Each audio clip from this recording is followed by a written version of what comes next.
Todd Young Online presents Young Tales. Tales for the young and the young at heart. Today's story, Episode 6, Toad on the Run, from Wind in the Willows by Kenneth Grahame.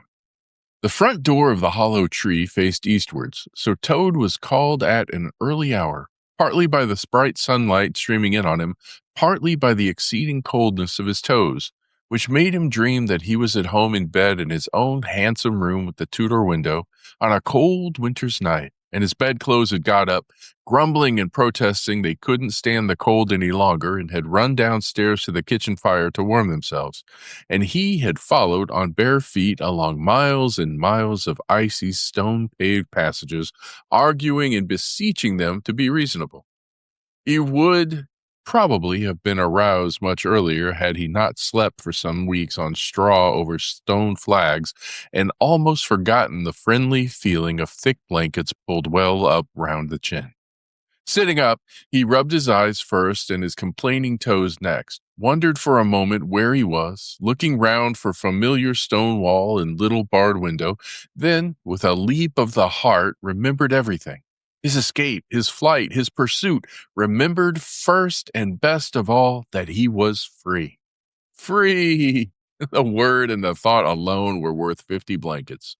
He was warm from end to end as he thought of the jolly world outside, waiting eagerly for him to make his triumphal entrance, ready to serve him and to play up to him, anxious to help him and to keep him company, as it always had been in days of old before misfortune fell upon him. He shook himself and combed the dry leaves out of his hair with his fingers. Out of his hair? Toads have hair. Anyway, and his toilet complete, marched forth into the comfortable morning sun, cold but confident, hungry but hopeful, all nervous terrors of yesterday dispelled by rest and sleep and frank and heartening sunshine. He had the world all to himself that early summer morning. The dewy woodland, as he threaded it, was solitary and still. The green fields that succeeded the trees were his own to do as he liked with. Sorry. The road itself, when he reached it, and that loneliness that was everywhere, seemed like a stray dog to be looking anxiously for company. Toad, however, was looking for something that could talk and tell him clearly which way he ought to go. It is all very well when you have a light heart and a clear conscience and money in your pocket and nobody scouring the country for you to drag you off to prison again, to follow where the road beckons and points, not caring whither. The practical Toad cared very much indeed, and he could have kicked the road for its helpless silence when every minute was of importance to him. The reserved rustic road was presently joined by a shy little brother in the shape of a canal, which took its hand and ambled along by its side in perfect confidence, but with the same tongue-tied, uncommunicative attitude toward strangers.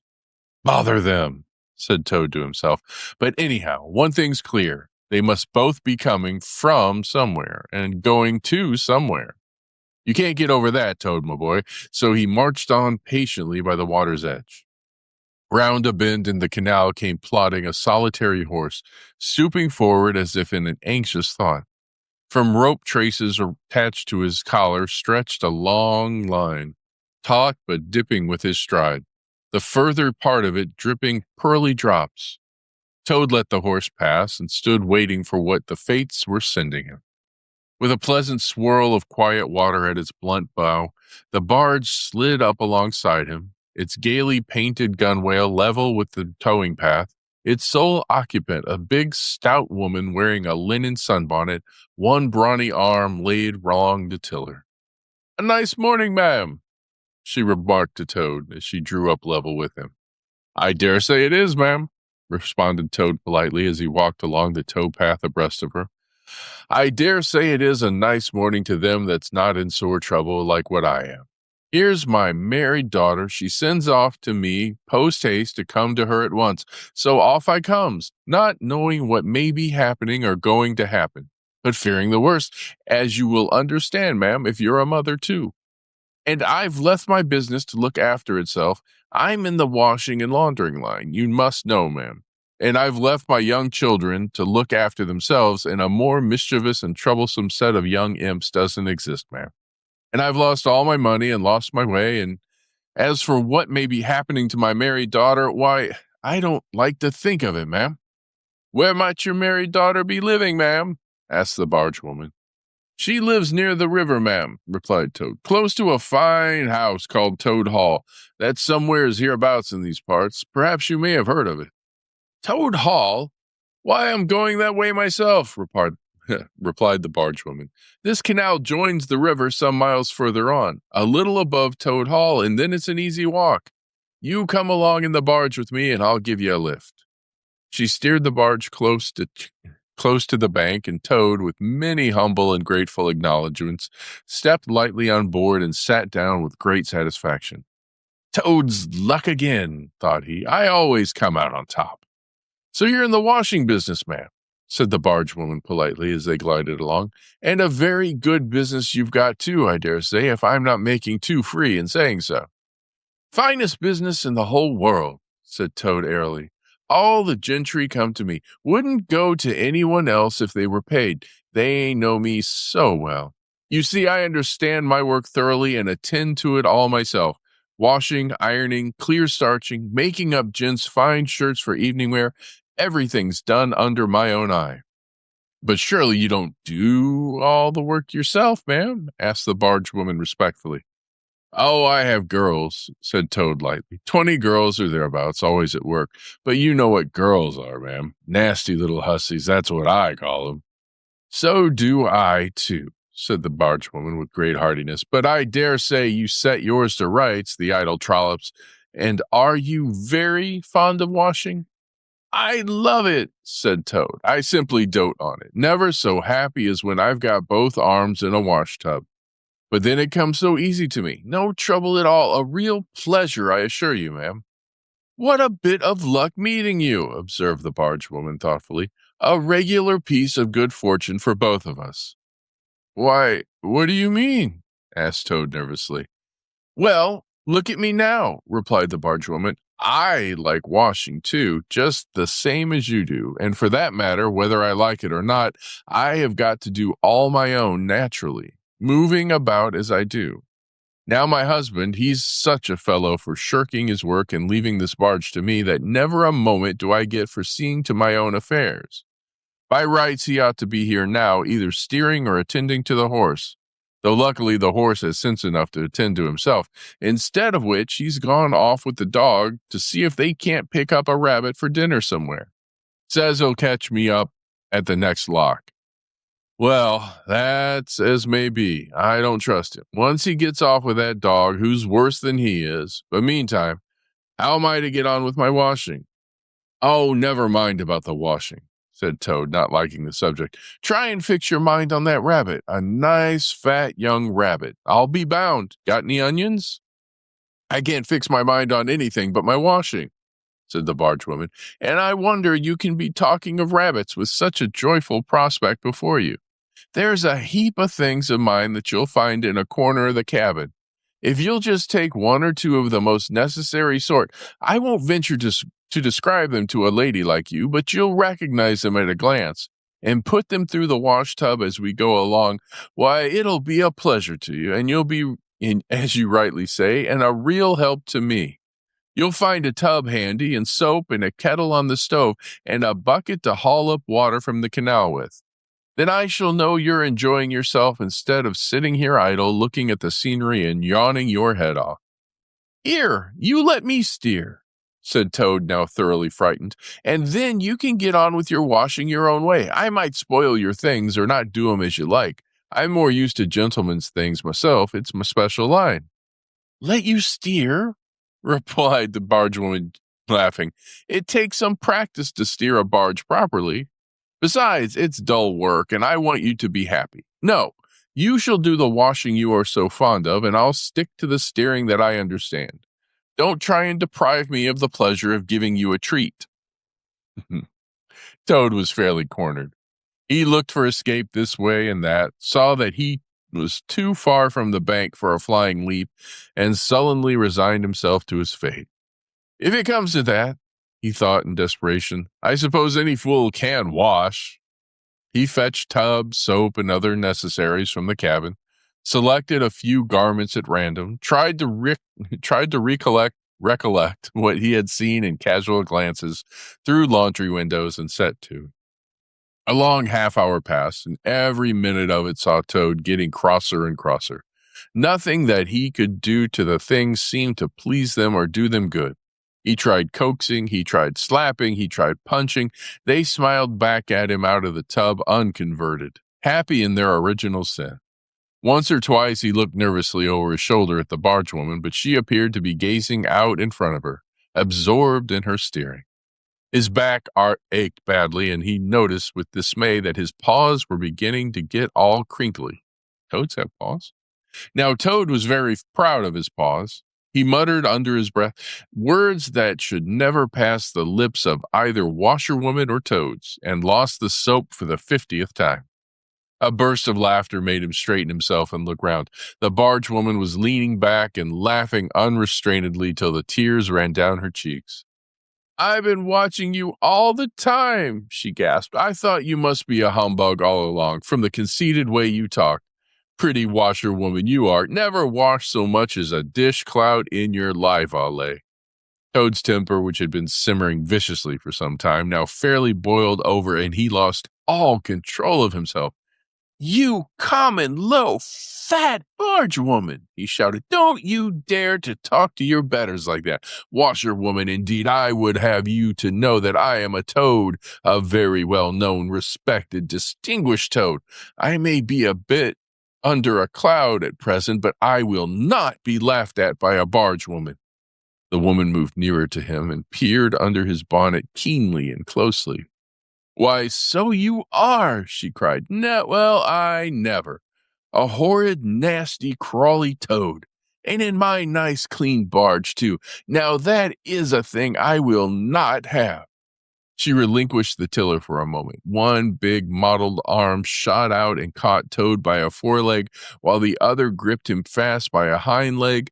Then the world turned suddenly upside down. The barge seemed to flit lightly across the sky.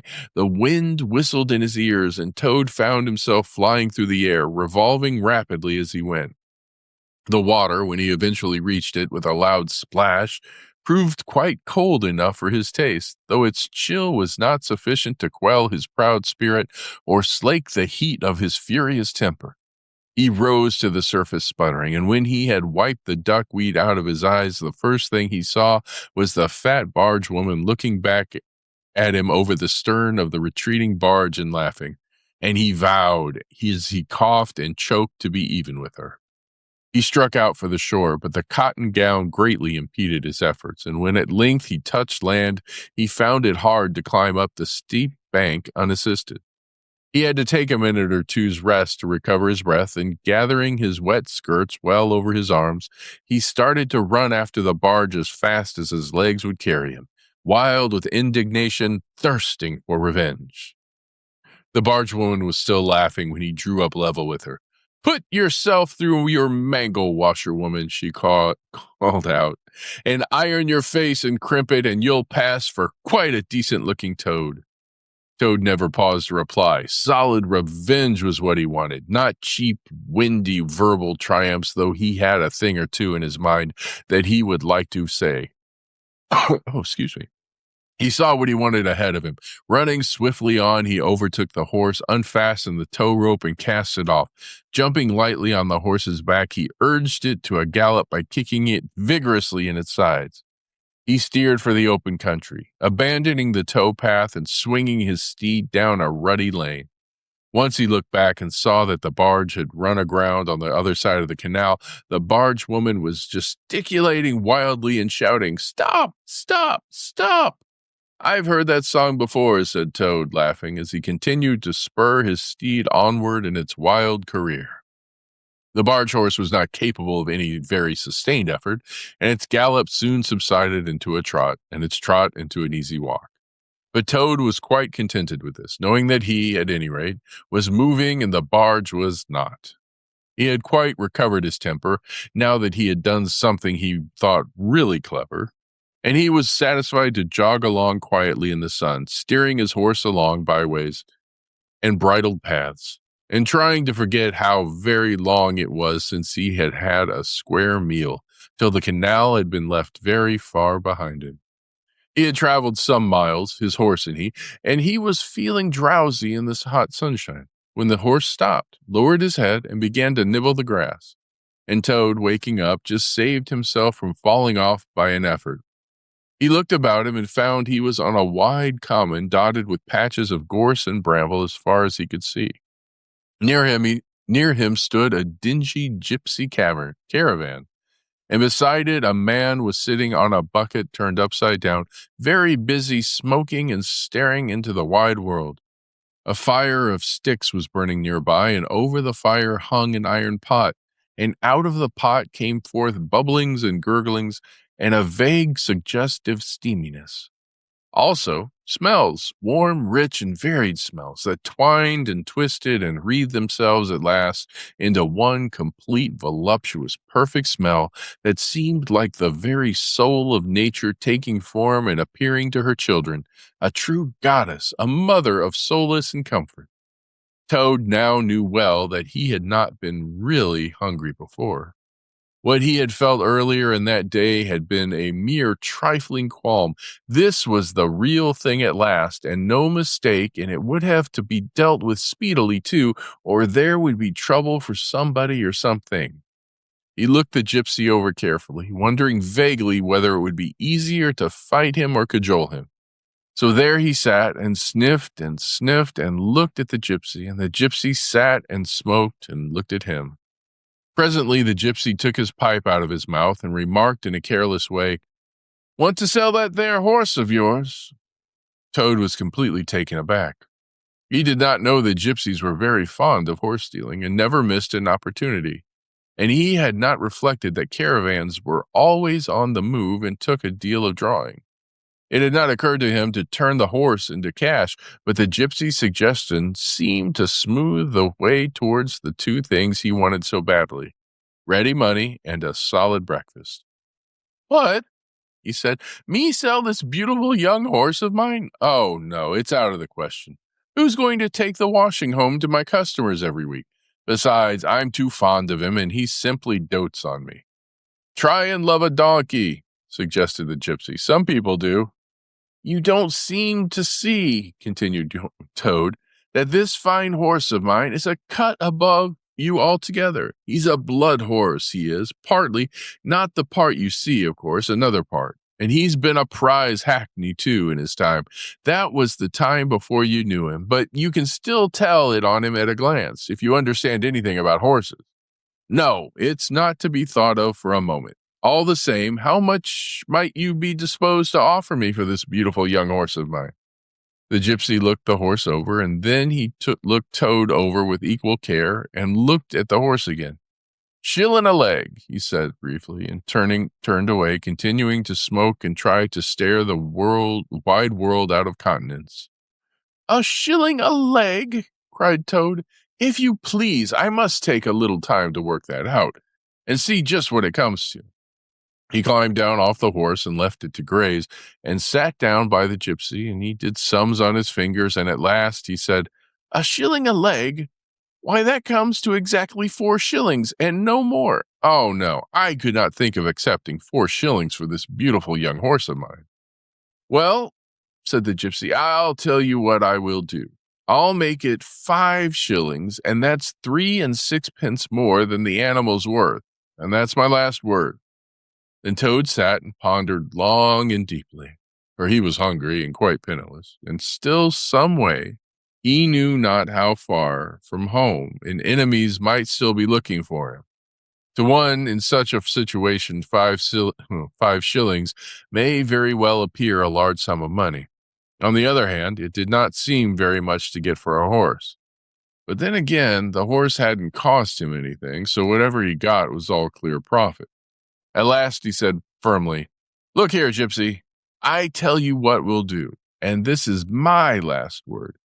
You shall hand over to me 6 shillings and 6 pence, cash down, and further, in addition thereto, you shall give me as much breakfast as I can possibly eat, at one sitting, of course." out of that iron pot of yours that keeps sending forth such delicious and exciting smells. In return, I will make over to you my spirited young horse with all the beautiful harness and trappings that are on him, freely thrown in. If that's not good enough for you, say so, and I'll be getting on. I know a man near here who's wanted this horse of mine for years." The gypsy grumbled frightfully and declared if he did a few more deals of that sort, he'd be ruined. But in the end, he lugged a dirty canvas bag out of the depths of his trouser pocket and counted out 6 shillings and 6 pence into Toad's paw. Then he disappeared into the caravan for an instant and returned with a large iron plate and a knife, fork, and spoon. He tilted up the pot, and a glorious stream of hot, rich stew gurgled into the plate. It was indeed the most beautiful stew in the world, being made of partridges and pheasants and chickens and hares and rabbits and peahens and guinea fowls and 1 or 2 other things. Toad took the plate on his lap, almost crying, and stuffed and stuffed and stuffed. He kept asking for more, and the gypsy never grudged him. He thought that he had never eaten so good a breakfast in all his life. When Toad had taken as much stew on board as he thought he could possibly hold, he got up and said goodbye to the gypsy and took an affectionate farewell of the horse. And the gypsy, who knew the riverside well, gave him directions which way to go, and he set forth on his travels again in the best possible spirits. He was indeed a very different Toad from the animal of an hour ago. The sun was shining brightly, his wet clothes were quite dry again, he had money in his pocket once more, he was nearing home and his friends and safety, and most and best of all, he had had a substantial meal, hot and nourishing, and felt big and strong and careless and self-confident. As he tramped along gaily, he thought of his adventures and escapes, and how, when things seemed at their worst, he had always managed to find a way out. And his pride and conceit began to swell within him. "Ho, ho," he said to himself as he marched along with his chin in the air. "What a clever Toad I am! There is surely no animal equal to me for my cleverness in this whole world. My enemies shut me up in prison, encircled by sentries, watched night and day by warders. I walk out through them all by sheer ability coupled with courage. They pursue me with engines and policemen and revolvers. I snap my fingers at them and vanish, laughing into space. I am unfortunately thrown into a canal by a woman fat of body and very evil-minded. What of it? I swam ashore, I seize her horse, I ride off in triumph, and I sell the horse for a whole pocketful of money and an excellent breakfast. Oh, I am the Toad, the handsome, the popular, the successful Toad." He got so puffed up with conceit that he made up a song as he walked in praise of himself and sang it at the top of his voice, though there was no one to hear it but him. It was perhaps the most conceited song that any animal ever composed. "The world has held great heroes, as history books have showed, but never a name to go down to fame compared with that of Toad. The clever men at Oxford know all that there is to be knowed, but they none of them know 1/2 as much as intelligent Mr. Toad. The animals sat in the ark and cried, their tears in torrents flowed. Who was it said, 'There's land ahead,' encouraging Mr. Toad? The army all saluted as they marched along the road. Was it the king or the Kitchener? Nope, it was Mr. Toad. The queen and her ladies in waiting sat at the window and sewed. She cried, 'Look, who's that handsome man?' They answered, 'Mr. Toad.'" There was a great deal more of that same sort, but too dreadfully conceited to be written down. These are some of the milder verses. He sang as he walked, and as he walked he walked as he sang, and got more inflated every minute. But his pride was shortly to have a severe fall. After some miles of country lanes, he reached the high road, and as he turned into it and glanced along its white length, he saw approaching him a speck that turned into a dot, and then into a blob, and then into something very familiar. And a double note of warning, only too well known, fell on his delighted ear. "This is something like said the excited Toad. "This is real life again, and this is once more the great world from which I have been missed so long. I will hail them, my brothers of the wheel, and pitch them a yarn of the sort that has been so successful hitherto, and they will give me a lift, of course, and then I will talk to them some more, and perhaps, with luck, it may even end in my driving up to Toad Hall in a motor car. That will be one in the eye for Badger."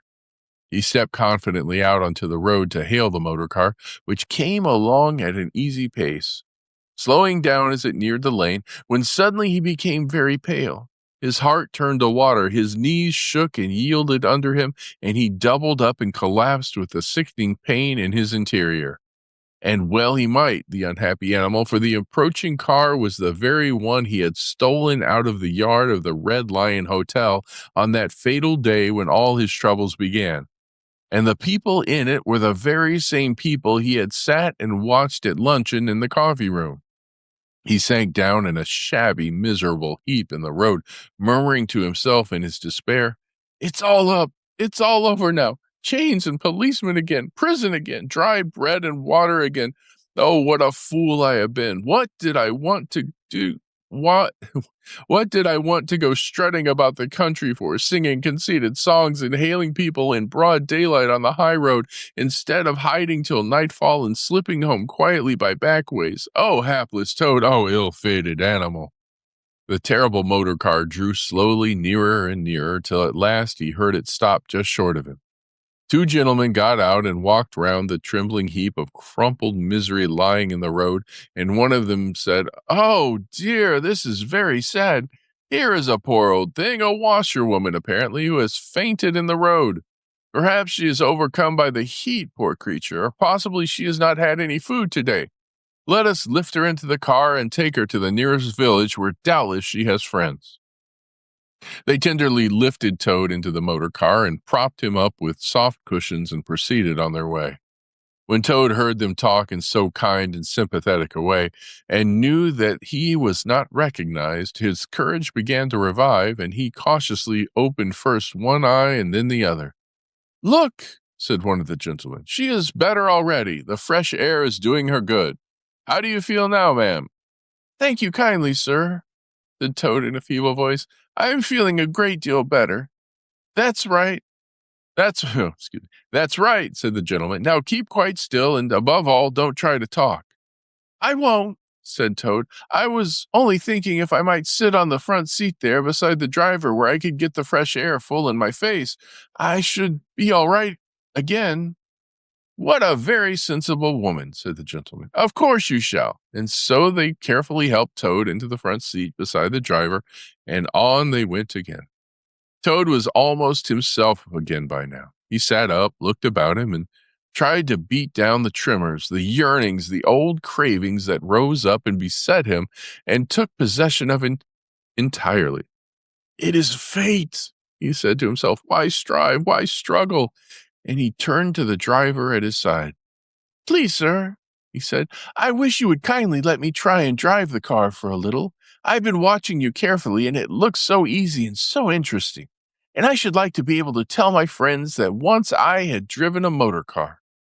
The driver laughed at the proposal so heartily that the gentleman inquired what the matter was. When he heard, he said to Toad's delight, "Bravo, ma'am, I like your spirit. Let her have a try and look after her. She won't do any harm." Toad eagerly scrambled into the seat vacated by the driver, took the steering wheel in his hands, listened with affected humility to the instructions given him, and set the car in motion. But very slowly and carefully at first, for he was determined to be prudent. The gentleman behind clapped her hands and applauded, and Toad heard them saying, "How well she does it! Fancy a washerwoman driving a car as well as that, the first time!" Toad went a little faster, then faster still and faster. He heard the gentleman call out warningly, "Be careful, washerwoman," and this annoyed him, and he began to lose his head. The driver tried to interfere, but he pinned him down in the seat with one elbow and put on full speed. The rush of air in his face, the hum of the engines, and the light jump of the car beneath him intoxicated his weak brain. "Washerwoman, indeed!" he shouted recklessly. Ho, ho, I am the Toad, the motorcar snatcher, the prison breaker, the Toad who always escapes. Sit still and you shall know what driving really is, for you are in the hands of the famous, the skillful, the entirely fearless Toad. With a cry of horror, the whole party rose and flung themselves on him. Seize him, they cried. Seize the Toad, the wicked animal who stole our motor car. Bind him, chain him, drag him to the nearest police station. Down with the desperate and dangerous Toad. Alas, they should have thought. They ought to have been more prudent. They should have remembered to stop the motor car somehow before playing any pranks of that sort. With a half turn of the wheel, the Toad sent the car crashing through the low hedge that ran along the roadside. One mighty bound, a violent shock, and the wheels of the car were churning up the thick mud of a horse pond. Toad found himself flying through the air with the strong upward rush and delicate curve of a swallow. He liked the motion and was just beginning to wonder whether it would go on until he developed wings and turned into a toad bird when he landed on his back with a thump in the soft, rich grass of the meadow. Sitting up, he could just see the motor car in the pond, nearly submerged. The gentleman and the driver, encumbered by their long coats, were floundering helplessly in the water. He picked himself up rapidly and set off running across country as hard as he could, scrambling through hedges, jumping ditches, pounding across fields till he was breathless and weary, and had to settle down into an easy walk. Excuse me. When he had recovered his breath somewhat and was able to think calmly, he began to giggle, and from giggling he took to laughing, and he laughed till he had to sit down under a hedge. Ho, ho, he cried in ecstasies and self-admiration. Toad again. Toad, as usual, comes out on top. Who was it got them to give him a lift? Who managed to get on the front seat for the sake of fresh air? Who persuaded them into letting him see if he could drive? Who landed them all in a horse pond? Who escaped, flying gaily and unscathed through the midair, leaving the narrow-minded, grudging, timid excursionists in the mud where they should rightly be? Why, Toad, of course. Clever Toad, great Toad, good Toad. Then he burst into song again and chanted with uplifted voice. The motor car went poop, poop, poop, and it raced along the road. Who was it steered into a pond? Ingenious Mr. Toad. Oh, how clever I am! How clever, how very clever! A slight noise at a distance behind him made him turn his head and look. Oh, horror! Oh, misery! Oh, despair! About 2 fields off, a chauffeur in his leather gaiters and 2 large rural policemen were visible, running towards him as hard as they could go. Poor Toad sprang to his feet and pelted away again with his heart in his mouth. Oh, my! He gasped as he panted along. What an ass I am! What a conceited and heedless ass! Swaggering again, shouting my songs again, sitting still and gassing again. Oh, my, oh, my, oh, my! He glanced back and saw to his dismay that they were gaining on him. On he ran desperately, but kept looking back and saw that they still gained steadily. He did his best, but he was a fat animal and his legs were short, and still they gained. He could hear them close behind him now. Ceasing to heed where he was going, he struggled on blindly and wildly, looking back over his shoulder at the now triumphant enemy when suddenly the earth failed under his feet. He grasped at the air and splash. He found himself head over ears in deep water, rapid water, water that bore him along with a force he could not contend with. And he knew that in his blind panic he had run straight into the river. He rose to the surface and tried to grasp the reeds and the rushes that grew along the water's edge close under the bank, but the stream was so strong that it tore them out of his hands. Oh, my! Gasped poor Toad. If ever I steal a motor car again, if ever I sing another conceited song. Then down he went and came up breathless and sputtering. Presently he saw that he was approaching a dark hole in the bank just above his head, and as the stream bore him past, he reached up with a paw and caught hold of the edge and held on. Then slowly, and with difficulty, he drew himself up out of the water, till at last he was able to rest his elbows on the edge of the hole. There he remained for some minutes, puffing and panting, for he was quite exhausted. As he sighed and blew and stared before him into the dark hole, some bright small thing shone and twinkled in its depths, moving towards him. As it approached, a face grew up gradually around it, and it was a familiar face. Brown and small with whiskers, grave and round with neat ears and silky hair. It was the water rat. The rat put out a neat little brown paw, gripped Toad firmly by the scruff of the neck, and gave a great hoist and a pull, and the waterlogged Toad came up slowly but surely over the edge of the hole, till at last he had stood safe and sound in the hall, streaked with mud and weed to be sure, and with the water streaming off him, but happy and high-spirited as of old now that he found himself once more in the house of a friend, and dodgings and evasions were over, and he could lay aside a disguise that was unworthy of his position and wanted such a lot of living up to. "Oh, Ratty," he cried, "I've been through such times since I saw you last. You can't think. Such trials, such sufferings, and all so nobly borne. Then such escapes, such disguises, such subterfuges, and all so cleverly planned and carried out. Been in prison, got out of it, of course. Been thrown into a canal, swam ashore, stole a horse, sold him for a large sum of money, humbugged everybody, made 'em all do exactly what I wanted. Oh, I am a smart Toad, and no mistake. What do you think of my last exploit was? Just hold on till I tell you." "Toad," said the water rat gravely and firmly, "you go off upstairs at once and take off that old cotton rag that looks as if it might formerly have belonged to some washerwoman, and clean yourself thoroughly and put on some of my clothes, and try and come down looking like a gentleman if you can. For a more shabby, bedraggled, disreputable-looking object than you are, I never set eyes on in my whole life. Now stop swaggering and arguing and be off. I'll have something to say to you later." Toad was at first inclined to stop and do some talking back at him.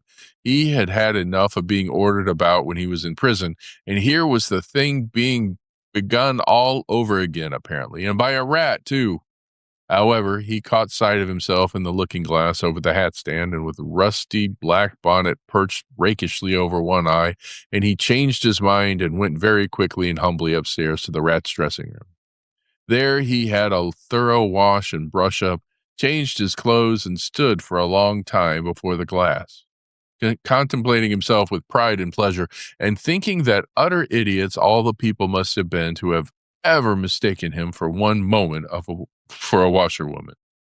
By the time he came down again, luncheon was on the table, and very glad Toad was to see it, for he had been through some trying experiences and had taken much hard exercise since the excellent breakfast provided for him by the gipsy. While they ate, Toad told the rat all his adventures, dwelling chiefly on his own cleverness and presence of mind in emergencies, and cunning in tight places, and rather making out that he had been having a gay and high-colored experience. But the more he talked and boasted, the more grave and silent the rat became. When at last Toad had talked himself to a standstill, there was silence for a while, and then the rat said, "Now, Toady, I don't want to give you pain after all you've been through already. But seriously, don't you see what an awful ass you've been making of yourself? On your own admission, you have been handcuffed, imprisoned, starved, chased, terrified out of your life, insulted, jeered at, and ignominiously flung into the water by a woman, too. Where's the amusement in that? Where does the fun come in? And all because you must needs go and steal a motor car. You know that you've never had anything but trouble from motor cars from the moment you first set eyes on one. But if you will be mixed up with them, as you generally are, 5 minutes after you've started, why steal them? Be a cripple if you think it's exciting. Be a bankrupt for a change, if you've set your mind on it, but why choose to be a convict? When are you going to be sensible and think of your friends and try and be a credit to them? Do you suppose it's any pleasure to me, for instance, to hear animals saying as I go about that I'm the chap that keeps company with jailbirds?" Now, it was a very comforting point in Toad's character that he was a thoroughly good-hearted animal, and never minded being jawed by those who were his real friends. And even when most set upon a thing, he was always able to see the other side of the question. So, although while the rat was talking so seriously, he kept saying to himself mutinously, "But it was fun, though. Awful fun," and making strange suppressed noises inside him, kick, kick, kick, and boop, boop, and other sounds resembling stifled snorts or the opening of soda water bottles. Yet when the rat had quite finished, he heaved a deep sigh and said very nicely and humbly, "Quite right, Ratty. How sound you always are. Yes, I've been a conceited old ass. I can see that. But now I'm going to be a good toad and not do it anymore. As for motor cars, I've not been at all so keen about them since my last ducking in that river of yours. The fact is, while I was hanging on to the edge of your hole and getting my breath, I had a sudden idea, a really brilliant idea, connected with motorboats. There. Don't take on so, old chap, and stamp and upset things. It was only an idea, and we won't talk any more about it now. We'll have our coffee and a smoke and a quiet chat.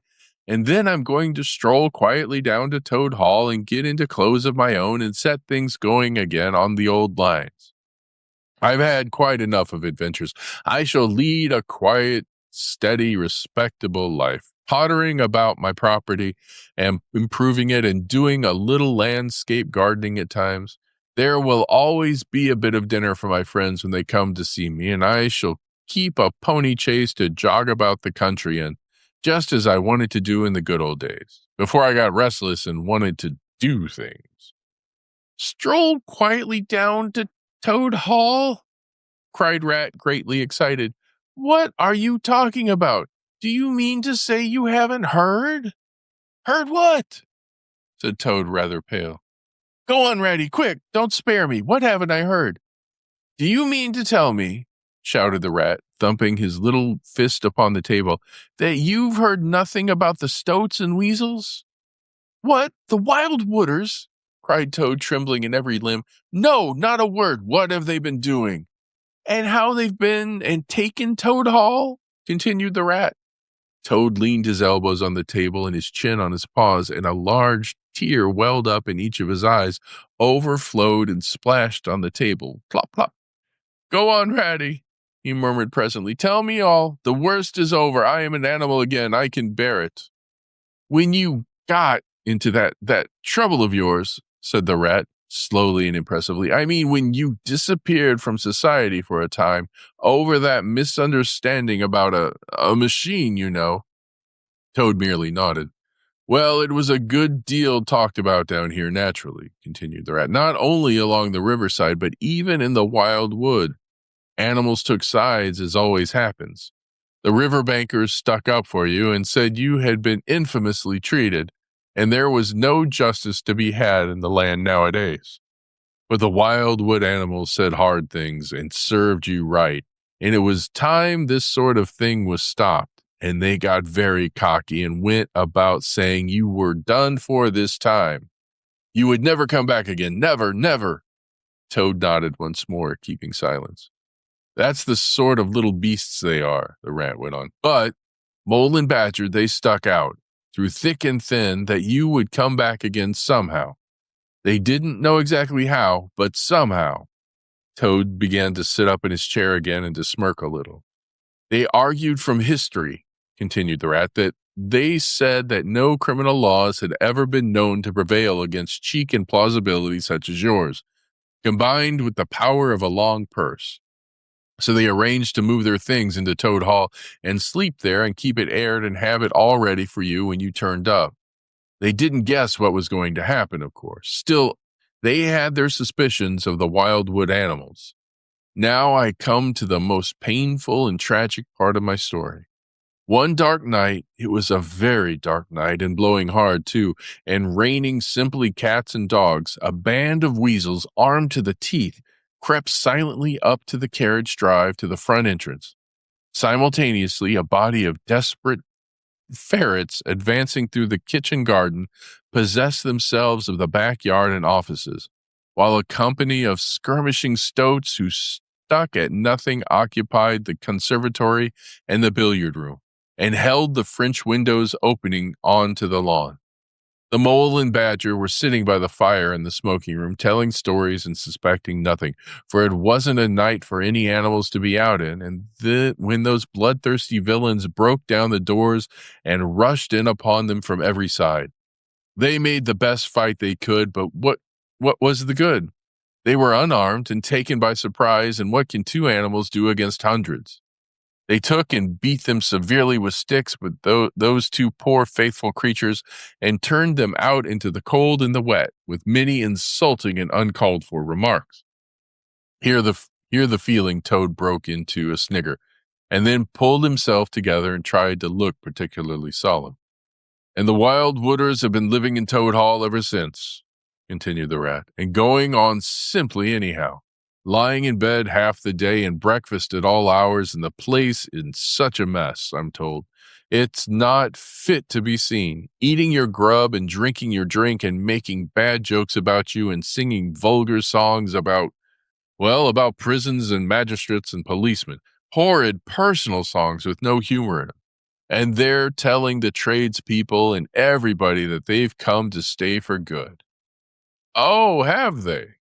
Said Toad, getting up and seizing a stick. I'll jolly soon see about that. It's no good, Toad, called the rat after him. You'd better come back and sit down. You'll only get into trouble. But the Toad was off, and there was no holding him. He marched rapidly down the road, his stick over his shoulder, fuming and muttering to himself in his anger, till he got near his front gate, when suddenly there popped up from behind the palings a long yellow ferret with a gun. Who comes there? Said the ferret sharply. Stuff and nonsense, said Toad very angrily. What do you mean by talking like that to me? Come out of that at once, or I'll... The ferret never said a word, but he brought his gun up to his shoulder. Toad prudently dropped flat in the road, and bang! A bullet whistled over his head. The startled Toad scrambled to his feet and scampered off down the road as hard as he could, and as he ran, he heard the ferret laughing with the other horrid, thin little laughs, taking it up and carrying on the sound. He went back, very crestfallen, and told the water rat. What did I tell you? Said the rat. It's no good. They've got sentries posted, and they are all armed. You must just wait. Still, Toad was not inclined to give in all at once, so he got out the boat and set off rowing up the river to where the garden front of the Toad and set off rowing up the river to where the garden front of Toad Hall came down to the waterside. Arriving within sight of his old home, he rested on his oars and surveyed the land cautiously. All seemed very peaceful and deserted and quiet. He could see the whole front of Toad Hall, glowing in the evening sunshine, the pigeons settling by twos and threes along the straight line of the roof, the garden a blaze of flowers, the creek that led up to the boathouse, the little wooden bridge that crossed it, all tranquil, uninhabited, apparently waiting for his return. He would try the boathouse first, he thought. Very warily, he paddled up to the mouth of the creek and was just passing under the bridge when, crash! A great stone dropped from above, smashed through the bottom of the boat. It filled and sank, and Toad found himself struggling in deep water. Looking up, he saw two stoats leaning over the parapet of the bridge and watching him with great glee. It will be your head next time, Toady, they called out to him. The indignant Toad swam to shore while the stoats laughed and laughed, supporting each other, and laughed again, till they nearly had two fits. That is, one fit each, of course. The Toad retraced his weary way on foot and related his disappointing experiences to the water rat once more. Well, what did I tell you? said the rat very crossly. And now look here. See what you've been and done. Lost me my boat that I was so fond of, and that's what you've done. And simply ruined that nice set of clothes that I lent you. Really, Toad, of all the trying animals, I wonder you managed to keep any friends at all. The Toad saw at once how wrongly and foolishly he had acted. He admitted his errors and wrong-headedness and made a full apology to Rat for losing his boat and spoiling his clothes. And he wound up by saying, with that frank self-surrender which always disarmed his friends' criticism and won them back to his side, Ratty, I see I have been headstrong and a willful toad. Henceforth, believe me, I will be humble and submissive and will take no action without your kind advice and full approval. If that is really so, said the good-natured rat, always appeased, then my advice to you is, considering the lateness of the hour, to sit down and have your supper, which will be on the table in a minute, and be very patient. For I am convinced that we can do nothing until we have seen the mole and the badger and heard their latest news, and held conference and taken their advice in this difficult matter.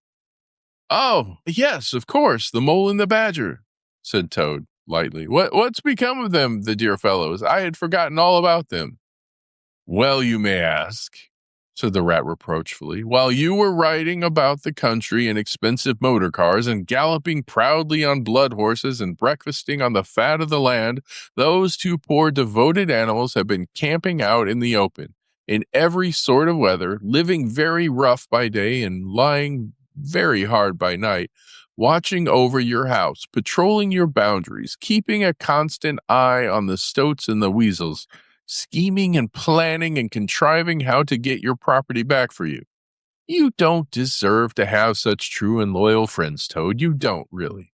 Someday, when it's too late, you'll be sorry you didn't value them more while you had them. I'm an ungrateful beast, I know, sobbed Toad, shedding bitter tears. Let me go out and find them out into the cold, dark night and share their hardships and try and prove by... Hold on a bit. Surely I heard the chink of dishes on a tray. Supper's here at last. Hooray! Come on, Ratty!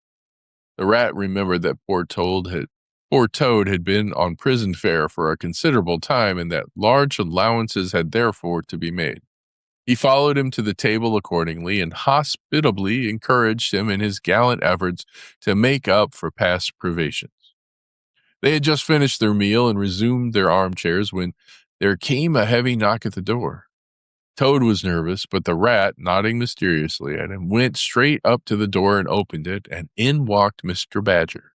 He had all the appearance of one who for some nights had been kept away from his home and all its little comforts and conveniences. His shoes were covered with mud, and he was looking very rough and tousled. But then he had never been a very smart man, the Badger, at the best of times. He came solemnly up to Toad, shook him by the paw, and said, Welcome home, Toad. Alas, what am I saying? Home indeed. This is a poor homecoming. Unhappy Toad. Then he turned his back on him, sat down to the table, drew his chair up, and helped himself to a large slice of cold pie. Toad was quite alarmed at this very serious and portentous style of greeting. But the rat whispered to him, Never mind, don't take any notice and don't say anything to him just yet. He's always rather low and despondent when he's wanting his victuals. In half an hour's time, he'll be quite a different animal. So they waited in silence, and presently there came another and a lighter knock. The rat, with a nod to Toad, went to the door and ushered in the mole, very shabby and unwashed, with bits of hay and straw sticking in his fur.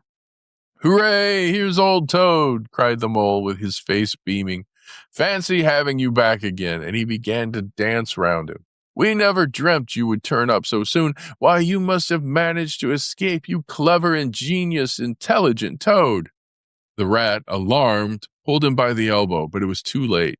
Toad was puffing and swelling already. Clever? Oh, no, he said. I'm not really clever. According to my friends, I've only broken out of the strongest prison in England, that's all, and captured a railway train and escaped on it, that's all, and disguised myself and gone on the country humbugging everyone, that's all. Oh, no, I'm a stupid ass, I am. I'll tell you one or two of my little adventures, Mole, and you shall judge for yourself. Well, well, said the mole, moving towards the supper table, supposing you talk while I eat. Not a bite since breakfast. Oh, my, and he sat down and helped himself liberally to cold beef and pickles. Toad straddled on the hearth rug, thrust his paw into his trouser pocket, and pulled out a handful of silver. Look at that, he cried, displaying it. That's not so bad, is it, for a few minutes' work? And how do you think I done it, Mole? Horse dealing, that's how I done it. Go on, Toad, said the mole, immensely interested. Toad, do be quiet, please, said the rat, and don't you egg him on, Mole, when you know what he is. But please tell us as soon as possible what the position is and what's best to be done now that Toad is back at last. The position's about as bad as it can be, replied the mole grumpily. And as for what's to be done, why, blessed if I know. The badger and I have been round and round the place, by night and by day, always the same thing. Sentries posted everywhere, guns poked out at us, stones thrown at us, always an animal on the lookout. And when they see us, my, how they do laugh. That's what annoys me most. That's a very difficult situation, said the rat, reflecting deeply. But I think I see now in the depths of my mind what Toad really ought to do. I will tell you, he ought to— No, he oughtn't, shouted the mole with his mouth full. Nothing of the sort. You don't understand. What he ought to do is, he ought to— Well, I shan't do it anyway, cried Toad, getting excited. I'm not going to be ordered about by you fellows. It's my house we're talking about, and I know exactly what to do, and I'll tell you, I'm going to— By this time, they were all three talking at once at the top of their voices, and the noise was simply deafening, when a thin, dry voice made itself heard saying, Be quiet at once, all of you. And instantly, everyone was silent. It was the badger who, having finished his pie, had turned round in his chair and was looking at them severely. When he saw that he had secured their attention and that they were evidently waiting for him to address them, he turned back to the table again and reached out for the cheese. And so great was the respect commanded by the solid quantities of that admirable animal that not another word was uttered. Until he had quite finished his repast and brushed the crumbs from his knees, the toad fidgeted a good deal, but the rat held him firmly down. When the badger had quite done, he got up from his seat and stood before the fireplace, reflecting deeply. At last he spoke. Toad, he said severely, you bad, troublesome little animal, aren't you ashamed of yourself? What do you think your father, my old friend, would have said if he had been here tonight and had known of all your goings-on? Toad, who was on the sofa by this time with his legs up, rolled over on his face, shaken by sobs of contrition. There, went on Badger more kindly. Never mind. Stop crying. We're going to let bygones be bygones and try and turn over a new leaf. But what the mole says is quite true. The stoats are on guard at every point, and they make the best sentinels in the world. It's quite useless to think of attacking the place. They're too strong for us. Then it's over, sobbed the toad, crying into the sofa cushions. I shall go and enlist for a soldier and never see my dear Toad Hall any more.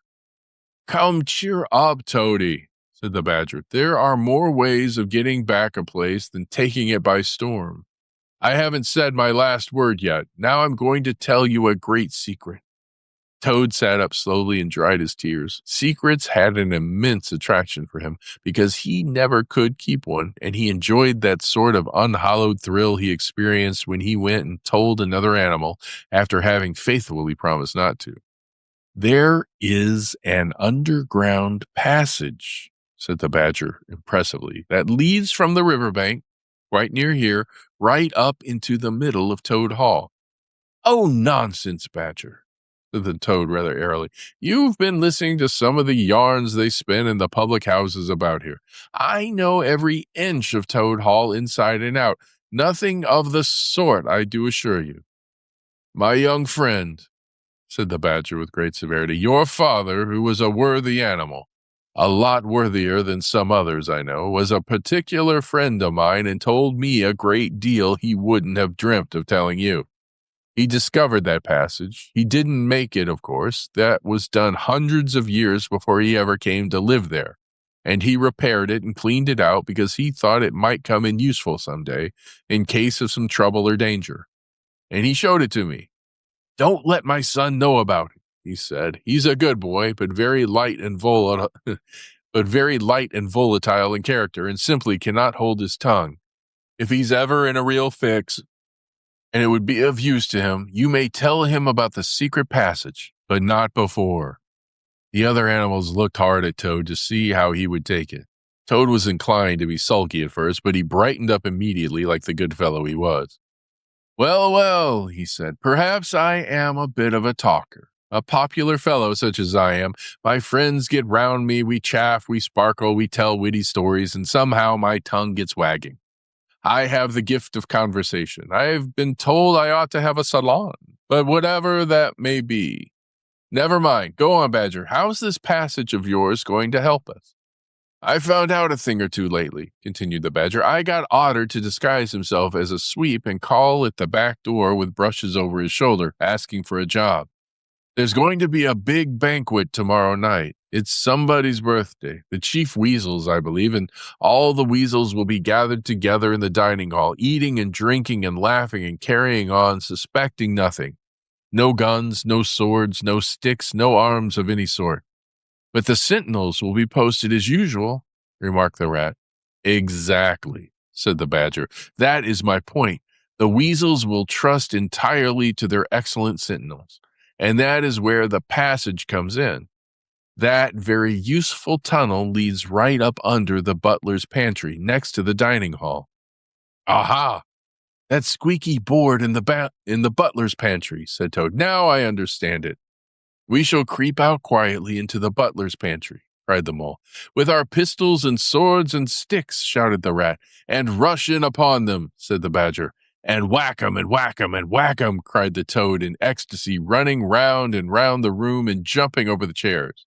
Very well, then, said the Badger, resuming his usual dry manner. Our plan is settled, and there's nothing more for you to argue and squabble about. So as it's getting very late, all of you go right off to bed at once. We will make all the necessary arrangements in the course of the tomorrow morning. Toad, of course, went off to bed dutifully with the rest. He knew better than to refuse, though he was feeling much too excited to sleep. But he had had a long day with many events crowded into it, and sheets and blankets were very friendly and comforting things after plain straw, and not too much of it spread out on the stone floor of a draughty cell. And his head had not been many seconds on his pillow before he was snoring happily.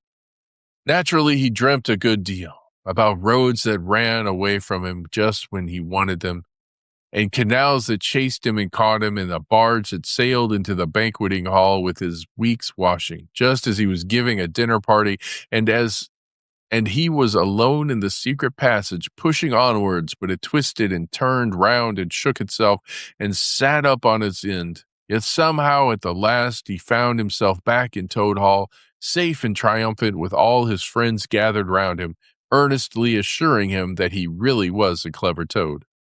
He slept till a late hour the next morning, and by the time he got down, he found that the other animals had finished their breakfast some time before. The Mole had slipped off somewhere by himself without telling anyone where he was going to. The Badger sat in the armchair reading the paper and not concerning himself in the slightest about what was going to happen that very evening.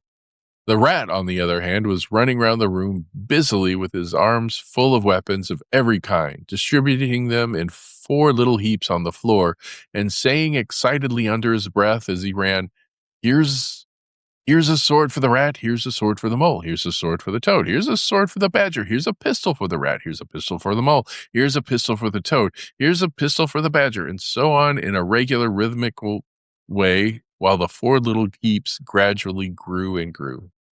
That's all very well, Rat, said the Badger presently, looking at the busy little animal over the edge of his paper. I'm not blaming you, but just let us once get past the stoats with those detestable guns of theirs, and I assure you we shan't want any swords or pistols. We 4 with our sticks, once we're inside the dining hall, why, we shall clear the floor of all of the lot of them in 5 minutes. I'd have done the whole thing myself, only I didn't want to deprive you fellows of the fun. It's as well to be on the safe side, said the Rat reflectively, polishing a pistol barrel on his sleeve and looking along it. The Toad, having finished his breakfast, picked up a stout stick and swung it vigorously. Belaboring imaginary animals, I'll learn 'em to steal my house, he cried. I'll learn 'em, I'll learn 'em.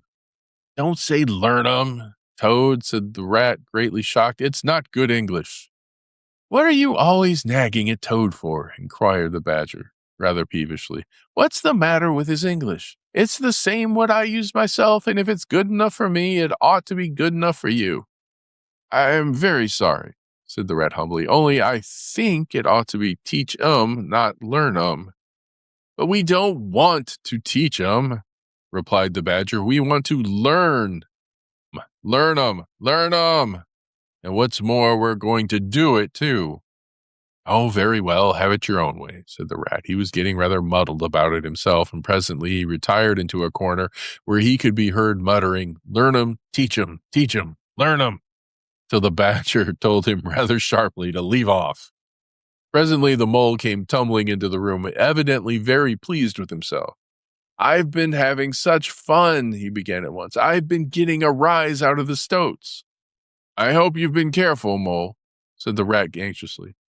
I should hope so, too, said the mole confidently. I got the idea when I went into the kitchen to see about Toad's breakfast being kept hot for him. I found that old washerwoman's dress that he came home in yesterday hanging on the hanging on a towel horse before the fire. So I put it on, and the bonnet as well, and the shawl, and off I went to Toad Hall as bold as you please. The sentries were on the lookout, of course, with their guns and their who comes there, and all the rest of their nonsense. Good morning, gentlemen, says I, very respectful. Want any washing done today? They looked at me very proud and stiff and haughty and said, Go away, washerwoman. We don't want any washing on duty. Or any other time. Says I, Ho, ho, ho, wasn't I funny, Toad? Poor frivolous animal, said Toad very loftily. The fact is, he felt exceedingly jealous of Mole for what he had just done. It was exactly what he would have liked to have done himself if only he had thought of it first and hadn't gone and overslept himself. Some of the stoats turned quite pink, continued the mole, and the sergeant in charge, he said to me very short, he said, Now run away, my good woman, run away. Don't keep my men idling and talking on their posts. Run away, says I. It won't be me that'll be running away in a very short time from now. Oh, moly, how could you? Said the rat, dismayed. The badger laid down his paper. I could see them pricking up their ears and looking at each other, went on the mole, and the sergeant said to them, Never mind her, she doesn't know what she's talking about. Oh, don't I? Said I.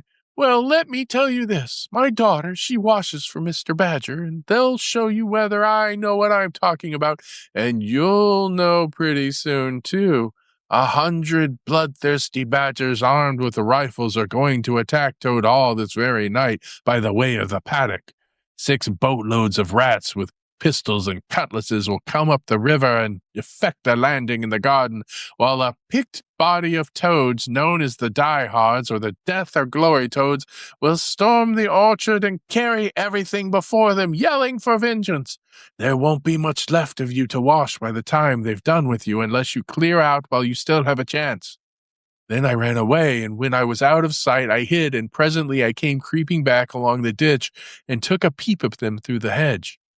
They were all as nervous and flustered as can be, running all ways at once, falling over each other, and every one giving orders to everybody else and not listening, and the sergeant kept sending off parties of stoats to distant parts of the grounds, and then sending other fellows to fetch 'em back again, and I heard them saying to each other, That's just like the weasels.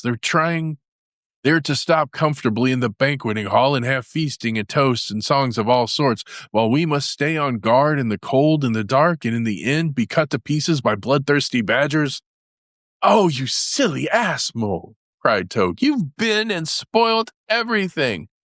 Mole, said the badger in his dry, quiet way, I have perceived you have more sense in your little finger than some other animals have in the whole of their fat bodies. You have managed excellently, and I begin to have great hopes of you. Good mole, clever mole. The toad was simply wild with jealousy, more especially as he couldn't make out for the life of him what the mole had done that was so particularly clever. But fortunately for him, before he could show temper or expose himself to the badger's sarcasm, the bell rang for luncheon. It was a simple but sustaining meal. Bacon and broad beans and a macaroni pudding, and when they had quite done, the badger settled himself into an armchair and said, Well, we've got our work cut out for us tonight, and it will probably be pretty late before we're quite through with it. So I am just going to take 40 winks while I can. And he drew a handkerchief over his face and was soon snoring. The anxious and laborious rat at once resumed his preparations and started running between his four little heaps, muttering, "Here's a belt for the rat, here's a belt for the mole, here's a belt for the toad, here's a belt for the badger," and so on, with every fresh accoutrement he produced, to which there seemed really no end. So the mole drew his arm through Toad's, led him out into the open air, shoved him into a wicker chair, and made him tell him of all his adventures from beginning to end, which Toad was only too willing to do. The mole was a good listener, and Toad, with no one to check his statements or to criticize in an unfriendly spirit, rather let him go. Indeed, much that he related belonged more properly to the category of what might have happened had I only thought of it in time instead of 10 minutes afterwards.